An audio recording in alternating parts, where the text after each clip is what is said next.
à tous, on se retrouve pour une nouvelle vidéo dans le cadre du calendrier de l'Avent.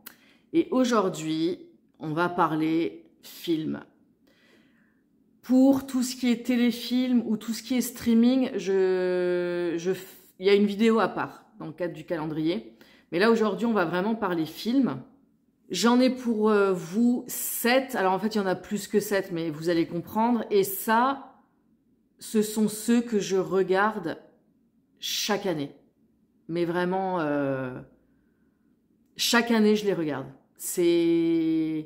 Voilà, ça fait partie des traditions de Noël. Donc, le premier, l'absolu, le numéro 1 que je dois regarder chaque année, c'est Love Actually. Love Actually, c'est le film de Noël pour moi, vraiment. Alors j'en reparle dans une autre vidéo, mais avec une copine, on y allait, enfin on se faisait une soirée régulièrement, enfin chaque année, on se faisait une soirée où on le regardait, et parce qu'on adore toutes les deux ce film. Et cette année, il passe au cinéma pour la soirée le 5 décembre, donc si tout se passe bien, on va le voir, ou on l'aura déjà vu quand vous verrez cette vidéo, je ne sais pas où j'en serai exactement. Mais voilà, donc je vais pouvoir le voir pour la première fois de ma vie au cinéma. Je ne l'ai jamais vu au cinéma. J'espère qu'on arrivera à avoir des places. On verra. Mais en tout cas, donc cette année, on remet en place cette tradition, parce que ça faisait quelques années qu'on n'avait pas regardé Love Actually ensemble. Donc j'ai vraiment trop hâte, trop hâte. Donc lui, s'il y a un film que je regarde à Noël, c'est celui-ci. On va rester dans les films et j'aborderai les dessins animés après. Dans les films culte depuis que je suis petite, c'est un incontournable, ce sont des incontournables de Noël, c'est Maman j'ai raté l'avion, le 1 et le 2, plus particulièrement le 1, c'est mon préféré des deux. Voilà, Maman j'ai raté l'avion, depuis que mes enfants sont en âge de le regarder, on le regarde en famille, enfin voilà, c'est toujours un moment que j'aime bien, et puis Kevin quoi, alors en plus Kevin, mon fils, le deuxième, Paul, le blond, me fait tellement penser à Kevin quand il a son bonnet sur la tête et voilà. Donc, mais ouais, depuis que je suis petite, ceux qui ont mon âge savent. Maman, j'ai raté l'avion, c'est un classique de chez Classique. Ensuite, autre classique qui parlera pas à tout le monde. Mais si vous vous souvenez bien, si vous êtes de ma génération, chaque année à Noël, passait la saga Sissi. Oui, la saga Sissi. Chaque année à Noël passait la saga Sissi. Alors, moi qui aime l'histoire, les familles royales, à ça, vous rajoutez Noël, forcément, Sissi, je regardais ça chaque Noël, mais vraiment. Donc, pour le coup, ceux-là, je les ai pas regardés, je crois, depuis 2 ou 3 ans. Donc, je vais les regarder cette année. C'est obligé. Faut juste que je regarde s'ils passent un moment à la télé ou alors je vais voir. Je les ai pas dans ma vidéothèque, ceux-là. Donc, faut que je regarde. Je vais voir comment faire, ou peut-être me les faire prêter, ou peut-être acheter le coffret. Je sais pas. Je vais voir. Mais en tout cas, cette année, il faut que je les regarde. Autre film que j'adore, la première fois que je l'ai vu, ouais, je suis tombée amoureuse de ce film, c'est L'amour à tout prix, avec Sandra Bullock. Ce film est incroyable. En fait, juste pour vous pitcher un peu la chose si vous connaissez pas, alors il date de mémoire, je crois qu'il date de 1994, donc il est pas tout jeune. Hein. Et donc pour vous pitcher le truc, Sandra Bullock, elle c'est la caissière que vous avez au niveau du métro, voilà. Et elle a un bel homme qui prend le métro régulièrement, sur lequel elle fantasme un peu. Hein, Et en fait, cet homme-là, elle va le sauver d'un petit accident. Alors un petit accident qui va quand même le plonger un peu dans le coma, quoi.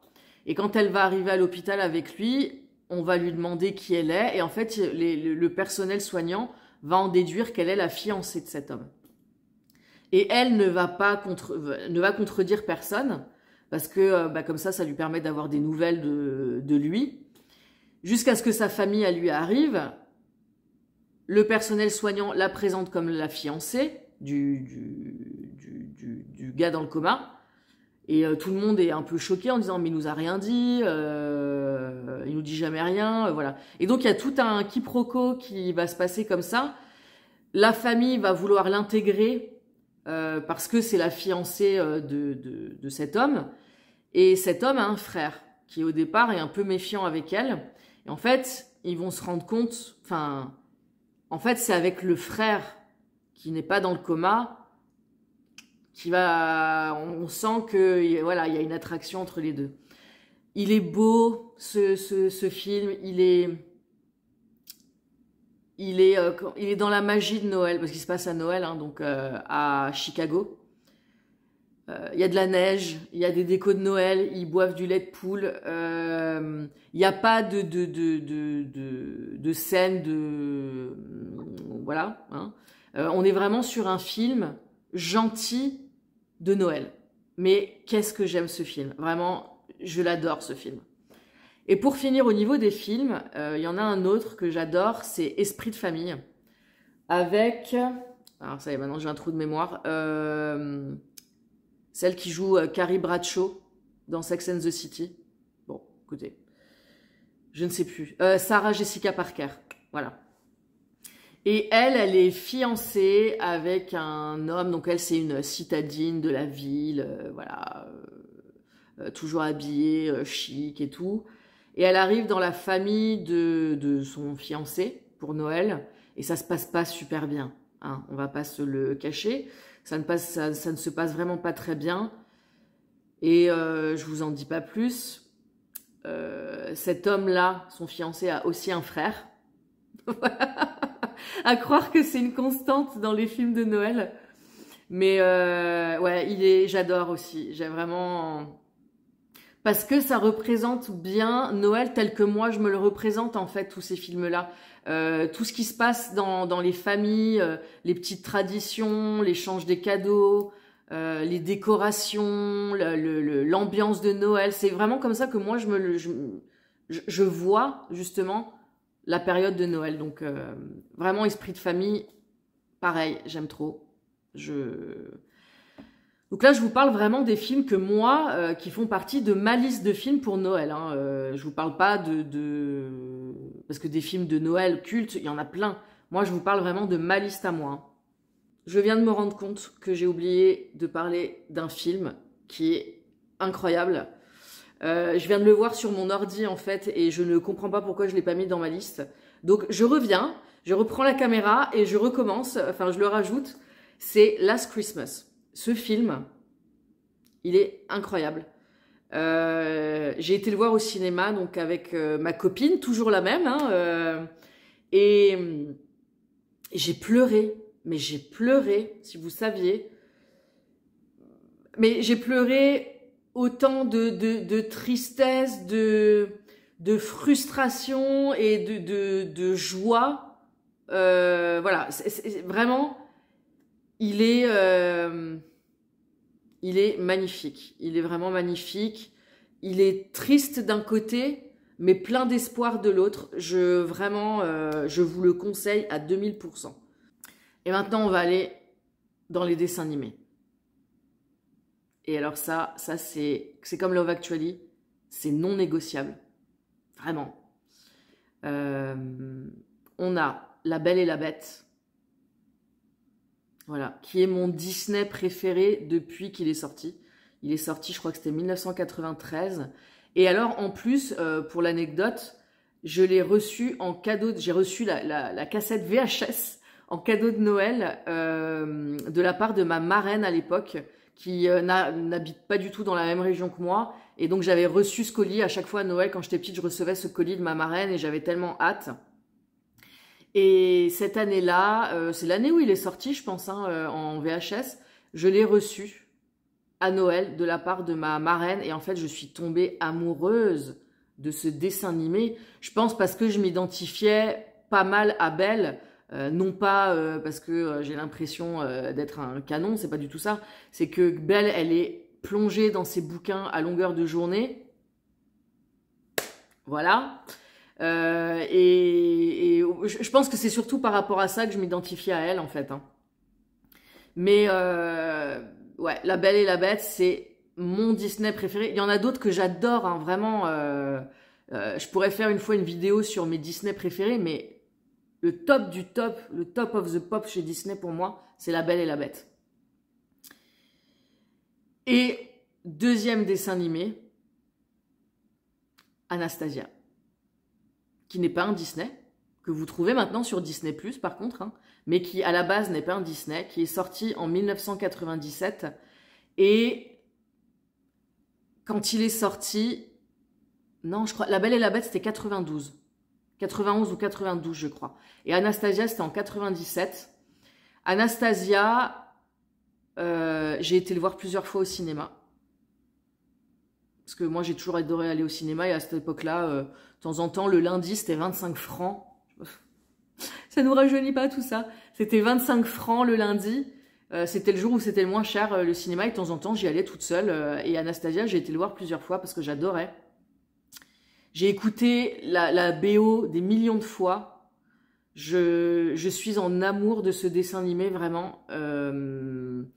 Il a presque supplanté La Belle et la Bête, mais au final, pour moi, ils sont à ex-aequo. Ils sont sur la même place. Je les aime tous les deux autant. Pour différentes raisons, mais je les aime tous les deux autant. Donc, La Belle et la Bête et Anastasia, ce sont les deux dessins animés que je regarde chaque année à cette période, et c'est non négociable. J'ai failli mettre La Belle et la Bête le week-end dernier, mais au final, je l'ai pas fait, parce que, je sais pas comment vous expliquer, ces deux dessins animés, pour moi, quand je les regarde, ce sont des moments privilégiés, en fait. Et je les ai déjà regardés, bien entendu, avec les enfants. Mais cette année, j'avais envie, voilà, d'en faire un moment particulier pour moi. Et j'ai décidé, du coup, de ne pas le mettre le week-end dernier, La Belle et la Bête, et de réserver ça en semaine, où je vais me prendre le temps de le regarder toute seule, en me préparant mon petit thé, voilà, je vais profiter d'un moment toute seule et ce sera très bien comme ça. Voilà pour ma liste de films et de dessins animés de Noël. J'espère que ça vous a plu. N'hésitez pas à me mettre en commentaire ceux qui, pour vous, sont cultes à Noël, parce qu'on est d'accord, il y en a plein, vraiment, il y en a vraiment plein. Ça, c'est ma liste à moi. Mettez-moi en commentaire ceux qui, pour vous, sont cultes, ceux que vous regardez chaque année à la période de Noël. Je vous mets un lien dans la barre d'infos qui vous emmènera sur le blog. Et sur le blog, vous pourrez télécharger le petit template, alors soit rempli avec mes films à moi, soit vierge, que vous pouvez imprimer, coller dans votre journal et remplir vous-même. Voilà, donc ça, vous aurez le lien dans la barre d'infos qui vous emmènera sur le blog. Voilà pour cette vidéo. Bah écoutez, j'espère qu'elle vous a plu. Et moi, je vous dis, profitez de la période avant Noël, profitez de Noël, et puis à plus dans une prochaine vidéo du calendrier de l'Avent. Salut!